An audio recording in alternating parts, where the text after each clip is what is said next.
Hello दोस्तों, good morning. Myself Rahul from Lucknow. Welcome to my YouTube channel. दोस्तों आप सब कैसे हैं? दोस्तों अगर आप मेरे चैनल पे नए हैं तो रेड बटन दबा के चैनल सब्सक्राइब कर लीजिए, बेल आइकन दबा के नोटिफिकेशन ऑन कर लीजिए, ताकि जो भी वीडियो मैं अपडेट करूं उसका नोटिफिकेशन आपको हर दिन मिल सके और हर दिन कुछ न कुछ आप नया सीख सकें। अगर आपको मेरे से बात करनी तो आप मुझे इंस्टा पे फॉलो कर सकते हैं, लर्निंग टू ड्राइव के नाम से। उसका लिंक मैं डिस्क्रिप्शन में दे दूंगा, आप लोग जाके फॉलो कर लीजिए। वहाँ पे आपको मेरा कॉन्टैक्ट नंबर मिल जाएगा। जो भी क्वेश्चन है आपके, आप मेरे से बात कर सकते हैं। तो आज मैं आपको बताऊंगा कि एक्सयूवी जो बड़ी गाड़ियाँ होती है, जैसे फॉर्च्यूनर है, इंडिवर है, इनोवा है, स्कॉर्पियो है, ये सारी गाड़ियाँ हैं, तो इनको चलाने में और हैचबैक गाड़ी चलाने में, सिडॉन गाड़ी चलाने में क्या फ़र्क है।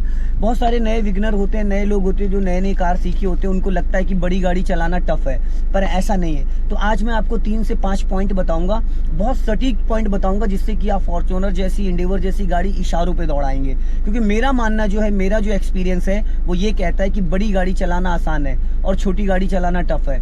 क्योंकि जो छोटी गाड़ी होती है उसका बोनेट आपको नहीं दिखता, सिडॉन गाड़ी का बोनेट नहीं दिखता, पर जो एक्सयूवी गाड़ियां होती हैं जैसे इंडिवर है, फॉर्च्यूनर है, ये सब गाड़ियां हैं, इनका आपको बोनेट दिखता है। तो मेरे साथ मेरे मित्र हैं जो कि आज फर्स्ट टाइम ये बड़ी गाड़ी चलाने जा रहे हैं। तो इससे पहले चलाई कभी? नहीं चलाई। तो कैसा फील हो रहा है? बहुत अच्छा फील हो रहा है। तो मुस्कुराइए आप। लखनऊ में सबसे पहले सीट बेल्ट लगा लीजिए आप, क्योंकि सीट बेल्ट लगाना बहुत इंपॉर्टेंट है दोस्तों। क्योंकि सीट बेल्ट अगर नहीं लगाते तो यहाँ पे देखिए क्या लिखा है, एयर बैग। क्योंकि अगर गाड़ी आपकी कहीं टच होती, ऊपर वाला ना करे, ऐसी कभी नौबत आए, तो एयर बैग ओपन नहीं होगा। क्योंकि सीट बेल्ट लगाना सेफ्टी पर्पस के लिए, एक इस साइड है और एक इस साइड है। तो मैं भी सीट बेल्ट लगा लूँ, हालांकि जरूरी है, ये अपनी सुरक्षा के लिए होता है दोस्तों।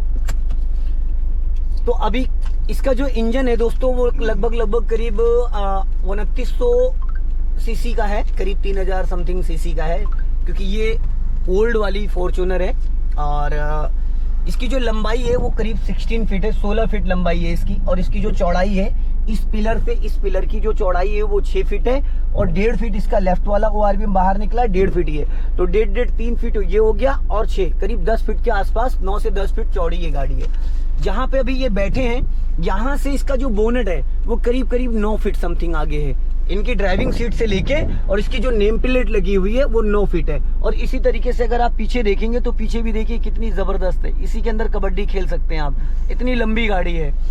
तो इन सब गाड़ियों को सबसे पहले तो क्या होता है कि हमें एक्सीलेटर की कोई नीड नहीं पड़ती है। जैसे पेट्रोल गाड़ी होती है, CNG है, तो उनमें क्या आपको क्लच के साथ हल्का एक्सीलेटर लेना पड़ता है। पर ये गाड़ियां इतनी पावरफुल होती हैं कि आप फर्स्ट गियर, सेकंड गियर में विदाउट एक्सीलेटर गाड़ी को उठा सकते हैं। तो यहाँ पे क्या है ना कि सबसे पहली चीज कि हमें क्लच को सडन रिलीज नहीं करना है। ज्यादातर लोग क्या करते हैं, जब डीजल गाड़ी चलाते हैं तो वो सडन क्लच को छोड़ते हैं, इंजन बुझ जाता है सबसे पहले तो। और ये दूसरी चीज दोस्तों, ये 4x4 है, आप देख रहे हैं, 4 व्हील ड्राइव है। इसके चारों व्हील ड्राइव होते हैं। बाकी गाड़ियों में अगले व्हील, फर्स्ट व्हील ड्राइव होते हैं। कुछ गाड़ियां जिसमें बैक साइड व्हील, इसमें 4 व्हील ड्राइव है। जैसे कि ऑफलोडिंग वगैरह के लिए, कीचड़ उचड़ में कहीं फंस जाए तो इस तरीके से। तो बाकी सब कुछ सेम है। और अभी स्टार्ट हो चुकी गाड़ी, चलिए बढ़ाइए। इन्होंने हैंड ब्रेक को अनलॉक किया और यहाँ से चारों इंडिकेटर, जिसको हजार्ड स्विच बोलते हैं, उसको ऑफ कर दिया। इन्होंने दिया राइट का सिग्नल।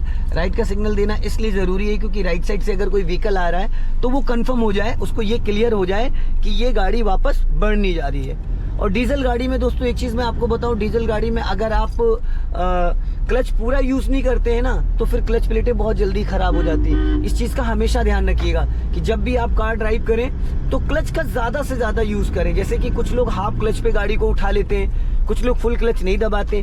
अगर आप फुल क्लच नहीं दबाएंगे ना, तो आपकी कार का जो गियर बॉक्स है ये और जो क्लच प्लेटें हैं वो कहीं ना कहीं जल्दी खराब हो जाएंगी। अगर आप फुल क्लच दबाते हैं तो गियर एकदम मक्खन की तरीके से लगता है, आपको पता भी नहीं चलेगा कि गियर। अब इन्होंने देखो 30 से 40 सेकंड के अंदर 4th गियर गाड़ी में डाल दिया। अब यहाँ पे लेफ्ट साइड से देखो ट्रैफिक आ सकता है कभी भी, देखो सामने डिजायर वाला निकला एकदम।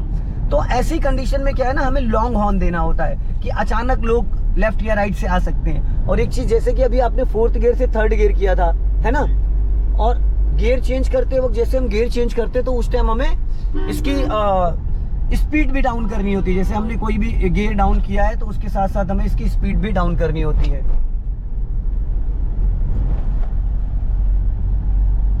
गुड, बहुत बढ़िया, वेरी गुड।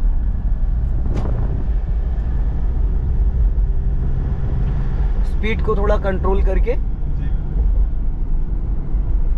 गुड। अभी गाड़ी की स्पीड क्या है? अभी ये 50। हाँ। तो मेरे भाई 50 जो होता है वो फोर्थ गियर के, ये थर्ड गियर की 30 to 40 होती है। आप थर्ड गियर में चल रहे हो ना, और थर्ड गियर की जो स्पीड होती है वो होती है 30 to 40। फोर्थ गियर की होती है 40 to 60। फिफ्थ गियर की होती है 60 अब। तो अगर छोटे गियर में आप गाड़ी चलाते हो और ज्यादा स्पीड रखते हो तो यहाँ पे क्या होता है, क्लच आपका खराब हो सकता है, क्लच प्लेटों पे लोड पड़ेगा, इंजन हीट करेगा। तो एक चीज का हमेशा ध्यान दीजिए जब भी आप कार ड्राइव करें, तो ये बहुत इंपॉर्टेंट चीज है कि जब आप गाड़ी ड्राइव करते हैं तो आप ये भी स्पीड मीटर पे आपकी नजर होनी चाहिए। जैसे थर्ड गियर की जो स्पीड होती है वो 30 to 40 होती है, बस 30 to 40। अब उससे ज्यादा आपको नहीं करना है, अगर उससे ज्यादा करेंगे तो फिर दिक्कत होगी।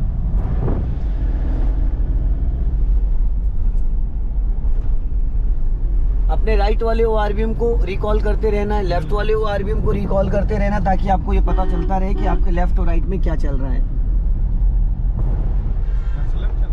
हाँ, यहाँ से हम लेफ्ट चल सकते हैं। पहले तो स्पीड डाउन कर लीजिए। हाँ, येलो हो गई है, थोड़ा ध्यान से, क्योंकि लेफ्ट से भी, पुल के ऊपर से भी ट्रैफिक आ सकता है। हम लेफ्ट चल सकते हैं। और जितना आप लेफ्ट रखोगे उतना सेफ रहोगे, जितना लेफ्ट रखोगे उतना सुरक्षित रहोगे, क्योंकि सबसे ज्यादा इंपॉर्टेंट क्या है ना कि साइड अपनी मेंटेन करना।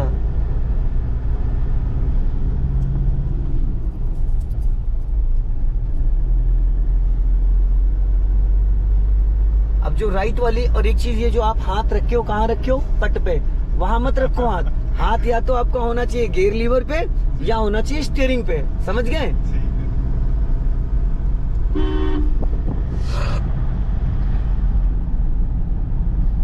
अब जैसे सामने आपके देखो होंडा अमेज आ रही है, अब इससे थोड़ा सा डिस्टेंस मेंटेन करके आपको रखना है। वो कैसे पता चलेगा डिस्टेंस का ये है कि जैसे कि सामने वाली गाड़ी जो जा रही है उससे करीब 5 से 10 मीटर का डिस्टेंस आपको बना के रखना है। 5 से 10 मीटर का डिस्टेंस जब बना के आप रखेंगे तो इससे क्या होगा कि अगला बंदा अगर अचानक कभी ब्रेक लगा देता है, कुछ भी करता है, तो आप अपनी गाड़ी को कंट्रोल कर सकते हैं। अगर आप सटा के चलोगे और उसने सडन ब्रेक लगा दिया ना, तो शायद आप अगली गाड़ी में अपनी कार को टच कर दें। तो एक चीज का हमेशा ध्यान दीजिएगा कि अपनी गाड़ी अगली गाड़ी से थोड़ा सा डिस्टेंस मेंटेन करके जरूरी है चलना। और राइट वाली लाइन में हो तो राइट वाली ही लाइन में रखना।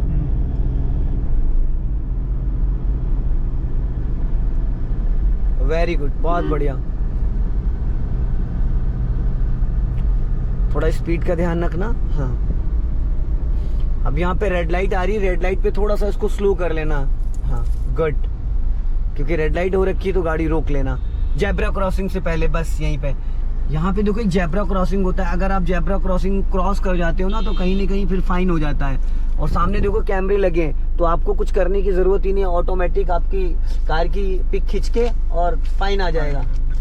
तो जब भी कभी कार आप रोको तो एक जेब्रा क्रॉसिंग देखो, वहाँ हल्का हल्का मिट गया है, लेकिन ये जेब्रा क्रॉसिंग से हमें गाड़ी करीब 2 से 3 मीटर पीछे रखना होता है। जेब्रा क्रॉसिंग इसलिए होता है पैदल वाले लोगों के लिए, जो लोग पैदल रोड क्रॉस करते हैं उनके लिए होता है ये। अभी यहाँ गाड़ी न्यूट्रल है या गियर में है? न्यूट्रल है। न्यूट्रल है तो आप क्लच को रिलीज कर सकते हो, ब्रेक दबा के रख सकते हो। ब्रेक इसलिए दबा के रखना कि गाड़ी हो गई ग्रीन हो गई, चलो इसलिए ब्रेक दबा के रखना है। कई बार क्या होता है ना कि जैसे हमने ब्रेक भी फ्री कर दिया और उस बीच में गाड़ी आगे पीछे ढलान पे कहीं हुई, देखो देखो इनको हॉर्न दे दो, horn. Good good good, very good, बहुत बढ़िया। चलते रहो, मुस्कुराते रहो और चलते रहो। तो दोस्तों बड़ी गाड़ी चलाना बहुत आसान है। जिन लोगों के माइंड में ये है कि बड़ी गाड़ी चलाना टफ है, तो दोस्तों कतई नहीं। मेरा मानना ये है कि अगर आप ऑल्टो, सेंट्रो ये सब चला लेते हो तो फॉर्च्यूनर चलाने में, इंडिवर चलाने में और भी मजा आएगा। क्योंकि जब तक दोस्तों आप चलाओगे नहीं तब तक आपको अंदाजा नहीं मिल पाएगा। जब आप उसको चलाओगे, बस इसमें थोड़ा सा आपको जजमेंट ज्यादा लेना पड़ता है। लंबाई और चौड़ाई जो गाड़ी की है उस पर थोड़ा सा आपको ध्यान देना होता है, क्योंकि आपके लेफ्ट और राइट में कितना स्पेस है। जैसे छोटी गाड़ियां होती है तो उसमें क्या है ना, आप थोड़ी कम जगह लेके मोड़ सकते हो। इसमें क्या आपको स्पेस ज्यादा लेना पड़ता है। राइट साइड में जो आपका पूरा डोर, जैसे अभी इनको लेफ्ट टर्न करना है यहाँ से, तो ये पूरा डोर जो है ना यहाँ तक का ये पोर्शन जो, ये पूरा डोर निकलने के बाद ही हमें स्टीयरिंग को घुमाना होता है।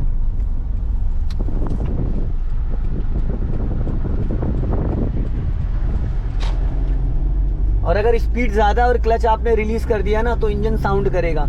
स्पीड के अकॉर्डिंग ये क्लच, अगर ज्यादा स्पीड ज्यादा है और गियर छोटा है तो भी जर्क मारेगी, अगर स्पीड कम है और गियर बड़ा है तो भी जर्क मारेगी। तो ये 2-4 चीजों को आपको बहुत ध्यान देना है। आगे से यहीं से राइट चलना है हमें। हाँ, स्लो करके, एकदम स्लो करके हम राइट साइड देखते रहना अपना। राइट में जो व्हाइट लाइन है उससे 1.5-2 फीट का मार्जिन लेके चलना है।